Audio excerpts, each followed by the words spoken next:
Hello लोगोफोर स' नोंथांमोननि गेजेराव आं दिनै फिन बिदि इन्टारेस्टिं फेक्ट्सनि सायाव भिडिअ लानानै फैलायबाय नोंथांमोना भिडिअखौ मोजां मोनोब्ला अननानै शेयार खालामनानै हो आरो बेबायदि भिडिअ नायबाय थानो थाखाय नोंथांमोना चेनेलखौ साबस्क्राइब खालामनानै ला स' लोगोफोर जों भिडिअखौ जागायदोनि फेक्ट नाम्बार 5 स' नोंथांमोना क'का-क'लाखौथ' मिथिखागौ जानांगौ आरो बे कम्पानिया मोनसे माल्टिनेशनेल इन्टारनेशनेल कम्पानि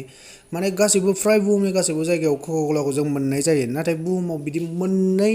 हादर दं जेराव जों क'का-क'लाखौ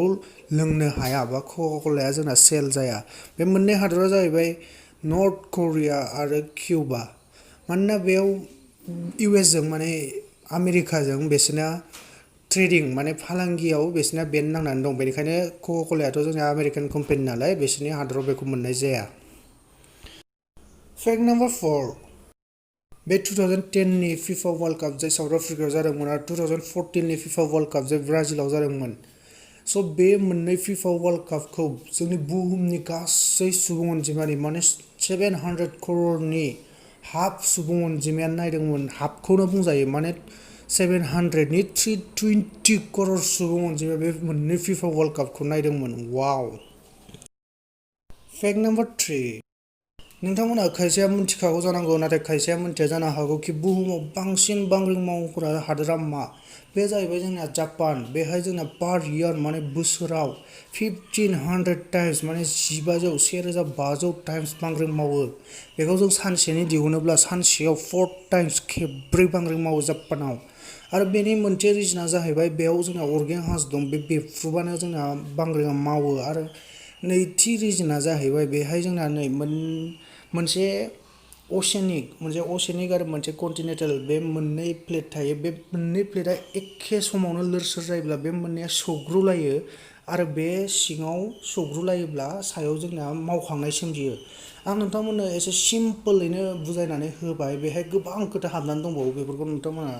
गाव नायनानै लायोब्ला बुजिगोन फेक्ट नाम्बार 2 जोंना बुहुमाव बेबायदि मोननैल' हादर दं जायनि हादरनि नामा दाजों स्टार्ट जायो दा गाम्बिया आरो दा बाहामास आरो जोंना इण्डियायावबो दाखौ लागायना नायनाय माबायदि खोनांगौमोन दा इण्डिया दा भारत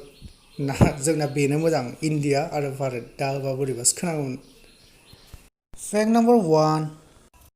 नोंथांमोना मिथिगौना बुहुमनि बयनिख्रुइ भिजिट खालामजानाय जायगाया मा माने बुहुमनि मा जायगाखौ बांसिन सुबुंफोरा जोंना नायनो थाङो मस्ट भिजिटेड प्लेस अफ द वर्ल्ड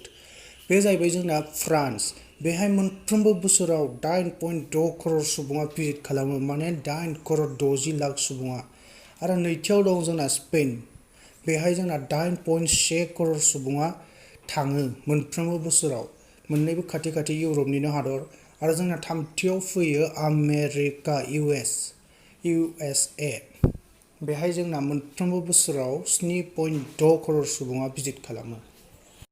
स' लोगोफोर दिनैनि भिडिअखौ बेखिनियावनो दोनथ'नाय जाबाय आरो नोंथांमोननि सिगाङाव आं फिन बिदिनो इन्टारेस्टिं फेक्ट्सनि सायाव भिडिअ लानानै फैबावगोन आरो नोंथांमोना अननानै चेनेलखौ साबस्क्राइब खालामनानै ला आरो भिडिअखौ मोजां मोनदोंब्ला शेयार खालामनानै हो स' टिल देन टाटा बाय बाय लोगोफोर